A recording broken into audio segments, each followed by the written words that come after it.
Hello everyone, আসসালামু আলাইকুম। আশা হচ্ছে আল্লাহর রহমতে আপনারা সবাই অনেক ভালো আছেন। তো ঘটনায় যে এই ঘটনাটি আমার বাবার কাছ থেকে শোনা। ঘটনাটি অনেক আগের। তখন আমার বাবার বয়স ছিল মাত্র 15 বছর। সাল 1985। আমার বাবা ছিলেন অনেক সাহসী। তিনি এবং তার এক বন্ধু, যার নাম ছিল শিলু, প্রায় মাঝরাতে উঠে কুষ্টিয়ার আলমডাঙ্গা শ্মশানের পাশে পুকুরে মাছ ধরতে যেতেন।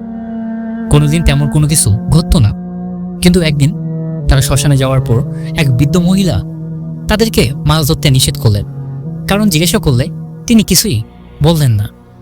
তারা বৃদ্ধ মহিলার কথা তোয়াক্কা না করে মাছ ধরতে চলে গেল। সবকিছুই স্বাভাবিক ছিল, কিন্তু কিছুক্ষণ পরে শিলু বাবাকে বললেন তারা দুইজন দুই দিকে গিয়ে আলাদাভাবে মাছ ধরবে। বাবা প্রথমে রাজি না হলেও পরে রাজি হয়ে গেলেন। কিছুক্ষণ মাছ ধরার পর বাবা টের পেলেন কেউ যেন চিৎকার করছে। প্রথমে ভাবলেন এটা হয়তো তার মনের ভুল, পরে খেয়াল করে বুঝতে পারলেন যে এটা শিলু চিৎকার করছে।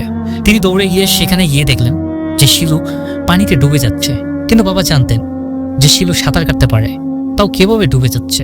কিছু না ভেবে তিনি পানিতে লাফ দিয়ে দিলেন শিলুকে বাঁচানোর জন্য।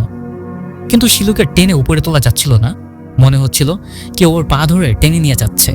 তাও কোনোভাবে তাকে উপরে তুলে নিয়ে আসলেন। তারপর সেই জায়গা থেকে তারা চলে গেল। কিন্তু যাওয়ার আগে দেখলো যে তারা যেসব মাছ ধরেছিল সেই সব মাছ উধাও হয়ে গেছে। সেই রাতে তারা সেখান থেকে চলে গেল। তার কিছুদিন পর তারা আবার মাছ ধরার পরিকল্পনা করলো, এবং পরিকল্পনা অনুযায়ী তারা গভীর রাতে উঠেই বেরিয়ে পড়ল। সেখানে গিয়ে দেখলো সেই বৃদ্ধ মহিলাটি আজও সেখানে বসে আছে।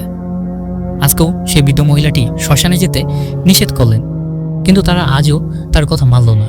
তারপর তারা মাছ ধরা শুরু করলো এবং দুইজন দুই দিকে চলে গেল। আজও মাছ ধরার সময় বাবা একটা চিৎকার শুনতে পেলেন।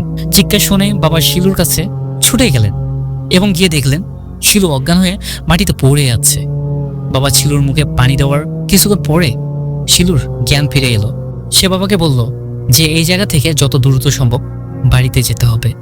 তাই বাবা দেরি না করে শিলুকে নিয়ে দ্রুত জায়গাটি ত্যাগ করলেন।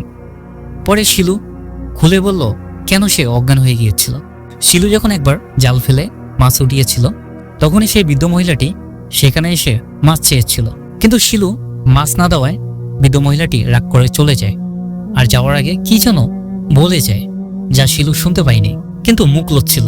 শিলু তখন আবার মাছ ধরার জন্য যখনই জাল ফেলতে যাবে, তখনই সে দেখতে পায় যে তার থেকে একটু দূরেই একজোড়া চোখ, লাল টকটকা আগুন জ্বলছে। শিলুর হাত পা তখন লড়াচড়া করতে পারছিল না।